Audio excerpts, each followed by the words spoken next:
Hello people. तो आज हम सॉल्व करते हैं मेडिसिन के कुछ एमसीक्यू साथ में। ठीक है, तो मैं मेनली पिछले साल के क्वेश्चंस ही बोलूँगी। पहला क्वेश्चन है, on thyroid function test TSH level was higher than normal with a low free T4 which is the diagnosis. मतलब subclinical hypothyroidism, hyperthyroidism, secondary hypothyroidism या प्राइमरी हाइपोथायरिज्म। तो आपको TFT पे क्या मिला है? TSH was high than normal and T4 is लो।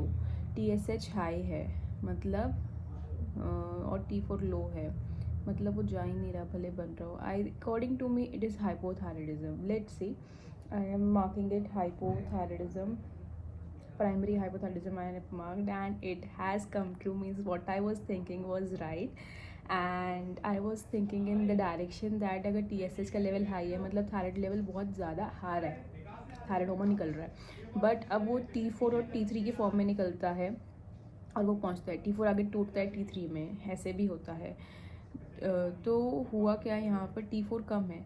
अगर hyperthyroidism होना था तो T4 वो बढ़ना था ना, बट यहाँ पे तो नहीं बढ़ रहा। तो ये मेरी स्टोरी थी कुछ। एंड इन्होंने क्या दे रखा है, एक सेकेंड मैं आपको बताती हूँ। इन्होंने जो स्टोरी दे रखी है वो ये दे रखी है कि अगर प्राइमरी हाइपोथायराइडिज्म है तो देयर इज़ रेस TSH के लेवल्स होंगे, T3 T4 के लेवल कम होंगे। सेकेंडरी हाइपोथायराइडिज्म होगा तो उसमें क्या होगा, TSH T3 T4 तीनों कम होंगे। और अगर टर्शरी हाइपोथायराइडिज्म होगा तो उसमें क्या होगा, there will be low TRH, that is thyroid releasing hormone, which will lead to low TSH and low T3 T4. Okay जी, नेक्स्ट क्वेश्चन है, which of the following is responsible for the elevated levels of triglycerides and VLDL in the diabetic mellitus. तो diabetes mellitus का case है, तो क्या responsible है for elevated levels of triglycerides and VLDL, very low density lipoprotein. So first option is increased activity of lipoprotein lipase and decreased activity of hormone sensitive lipase। ये हमने पहले solve किया हुआ है।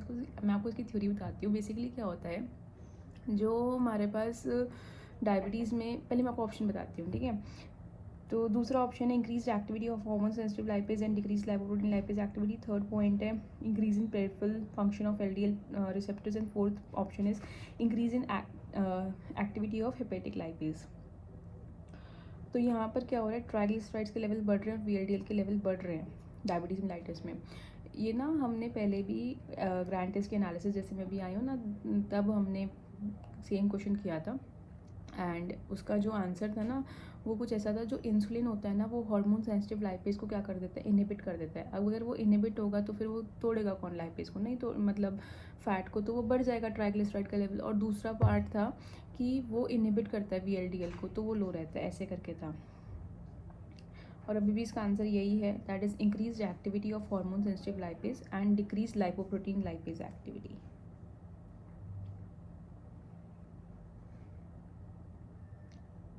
Next question is, what is the window period for thrombolysis in the case of stroke? ये तो मुझे नहीं पता, इसमें टाइम दिया हुआ है 1.5 आवर, 2.5 आवर, 3.5 आवर, 4.5 आवर। तो आई एम, थ्रोम्बोलिसिस मतलब प्लेटलेट्स को तोड़ना स्ट्रोक के पेशेंट में, विंडो पीरियड आई होप कम ही होना चाहिए सबसे ज़्यादा, तो आई एम मार्किंग 1.5 आवर। इन्होंने आंसर में सबसे मैक्सिमम लिया हुआ है, that is 4.5 hour. Okay, next question is, ये हम याद रखेंगे आगे अगली बार के लिए, जैसे हमने हार्मोन सेंसिटिव लाइपेज वाला याद रखा था। अगला क्वेश्चन है, 53-year-old man was admitted with the history of cerebrovascular accident, मतलब ब्रेन में जो ब्लड वेसल्स हैं वो ख़राब हो गई हैं। On the second day he become drowsy with minimal response, CT findings is shown in the image, which of the following is the next management, aspirin and clopidogrel, mannitol, depressive, surgery and mechanical thrombectomy. And ये question भी शायद मैंने पहले solve कर रखा है grand test में। And मुझे इसका जहाँ तक आंसर लग रहा है वो मैं भूल गई हूँ वैसे तो, क्योंकि तुक्का मारा था last time, but I think mechanical thrombectomy and this is wrong. कोई बात नहीं, बड़े बड़े शहरों में छोटी छोटी बातें होती रहती हैं। इसका आंसर है डीकम्प्रेसिव सर्जरी। एंड यही इसका आंसर क्यों है वो आज हम ढंग से पढ़ लेते हैं.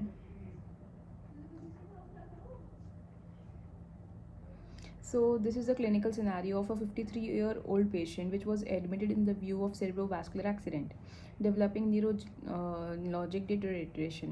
सेकेंड डे पे CT ब्रेन कराया तो क्या मिला? There was edema of MCA territory with mid line shift. The next way management is decompressive surgery. Decompressive surgery किस में रिकमेंड होती है? जिसमें 60 ईयर्स से कम एज होती है, experience of deterioration is less than 2 days, जैसे इसमें सेकेंड डे पे पेशेंट आ गया था. Despite medical therapy. CT scan पे फर्स्ट 6 आवर्स में हमें स्ट्रोक दिख रहा है involving more than 1/3 of the MCA, that is middle cerebral artery territory, early mid line shift. Okay. Disappearance of loud S1 in mitral stenosis occurs in all except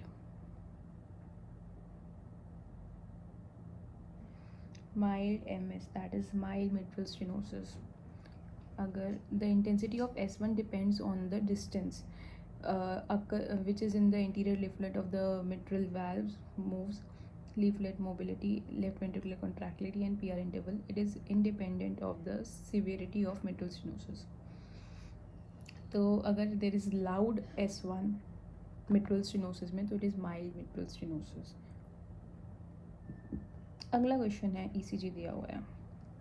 ECG में I am not that good but we can try, है ना, we can give our best.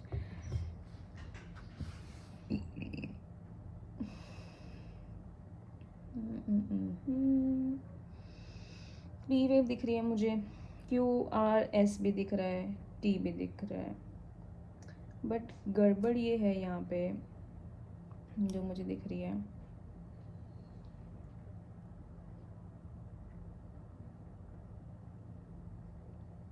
कि बहुत ज़्यादा distance है. तो इनका answer क्या आया है?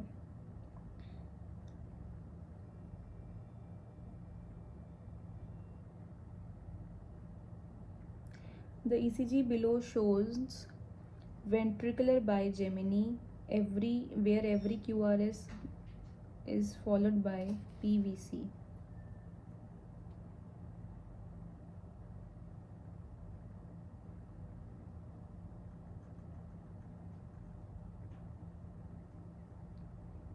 समझ नहीं आया, चलो ये वाला क्वेश्चन छोड़ रहे हैं हम. इसका आंसर वेंट्रिकुलर बाइजेमिनी है, पढ़ेंगे इसके बारे में कुछ. Next question is, as an intern in the emergency ward, which of the following method you will consider as the correct regarding the nasogastric tube length estimation? Okay, so nasogastric कितनी होती है? RT tube 26 तक होती है, maximum 24 तक हमें अंदर डालनी होती है. Tip of the nose to ear to xiphoesternum. Tip of the nose to ear to xiphoesternum. Tip of the nose to the angle of ear to the umbilicus. Mouth to ear to umbilicus. Mouth to ear to midway between xiphoesternum and umbilicus. देखो मुझे ऐसा तो नहीं पता, लेकिन ना ये adult का पूछ रहे हैं. मैंने बच्चों का देखा हुआ है इन द OT. वो कैसे करते थे? मैम ऐसे करती थी एंड ऐसे करती थी, मीन्स नोज से ईयर से xiphoesternum point, and that is the correct option.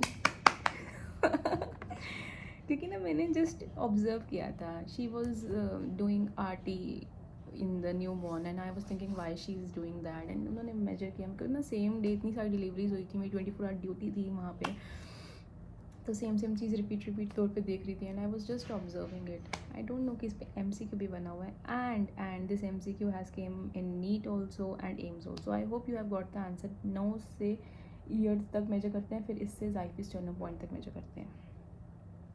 Okay, let's not get that happy. Let us stay in some balanced neutral form. आगे पढ़ते हैं. A morbidly obese diabetic women is not responsive to the metformin therapy. ठीक है, diabetic है, metformin therapy पे respond नहीं कर रही है, she has history of pancreatitis and family history of bladder cancer, she does not want to take injections also, तो उसका रिड्यूस करना है हमें ग्लूकोज लेवल्स। हम क्या दें? Sitagliptin, pioglitazone, canagliflozin and liraglutide. देखो मुझे नहीं आता है question seriously, but I think sitagliptin could be right answer and I am taking it, and this is wrong, and let's study why it is wrong. इसमें दिया हुआ है canagliflozin is the most suitable treatment. ये oral drug होती है, SGLT2 inhibitor होती है, weight loss भी करा देती है, बट ये यूरोजेनिटल इन्फेक्शन का रिस्क बढ़ा देती है। पैनक्रेटाइटिस, ब्लैडर कैंसर का इसमें कोई रिस्क नहीं है। सीटाग्लिप्टिन क्यों नहीं दे रहे? क्योंकि वो DPP4 इनहिबिटर है, वो एक्यूट पैनक्रेटाइटिस करा सकती है। पियोग्लिप्टिन क्यों नहीं दे रहे? क्योंकि वो थायाजिलोडाइनडोन है, वो ब्लैडर कैंसर का रिस्क करा सकती है, फर्दर कॉन्जेस्टिव कार्डियक फेलियर का भी करा सकती है, फर्दर वेट गेन भी करा सकती है। And liraglutide is GLP-1 receptor agonist and pancreatitis is a severe adverse effect of the drug. So canagliflozin is the best drug क्योंकि वो SGLT2 इनहिबिटर है, वेट लॉस भी कराएगी, यूरोजेनिटल इन्फेक्शन का रिस्क है बस, और ब्लैडर कैंसर और पैंक्रेटाइटिस का कोई रिस्क नहीं है। Okay, the next question is a patient has right upper limb BP of 180/95 mmHg and a left upper arm BP of 130/90 mmHg. He also has an early diastolic murmur in the right second intercostal space. Which of the following is least likely to be associated with these findings? Right में बड़ा हुआ है, left में कम है, diastolic murmur दिख रहा है second intercostal space में, तो क्या एसोसिएटेड होगा इन फॉलोइंग फाइंडिंग्स के साथ? Supraclavicular aortic stenosis, coarctation of aorta, Takayasu arthritis and aortic dissection. Because मेरे को जो लग रहा है ना, ये क्वेश्चन पढ़ के मेरे को ऐसा लग रहा है रेडियो फेमोरल डिले है। वो तो पल्स रेट में होते हैं, हम BP का बात कर रहे हैं, but I don't know, there is some gut feeling saying Takayasu disease. Let's do tick this answer, बाद में देखते हैं क्या आंसर है, and this is wrong. The right answer here is supravalvular aortic stenosis. Okay. क्या बोल रहे हैं वो? ये देखो, वो बोल रहे हैं सिग्निफिकेंट डिफरेंस जो है ब्लड प्रेशर में measure between two arms is less, मतलब अगर मोर देन 10 mmHg है तो ये टाकायासु आर्थराइटिस में दिखता है, which was right. Supraclavicular aortic stenosis में भी दिखता है,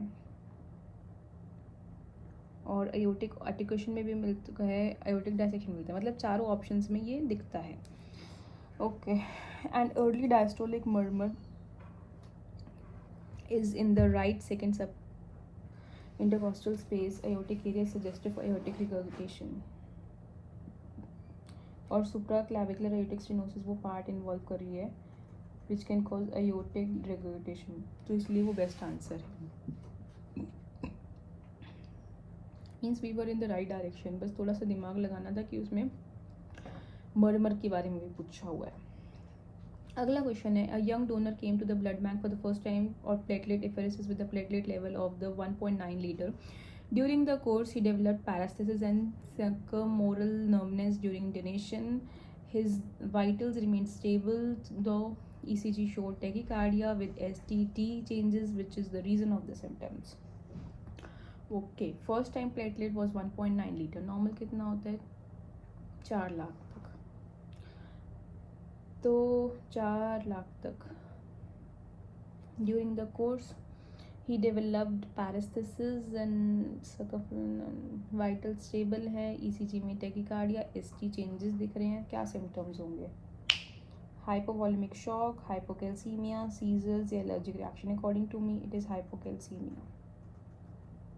It is right, because I was thinking in the direction of heart disease जिसमें पंप होते हैं, but they are saying कि ECG में ऐसा दिखना और प्लेटलेट्स भी दे रहे हैं हम बाहर से और ECG में चेंजेस आ रहे हैं, तो वो हाइपोकैल्सीमिया होता है.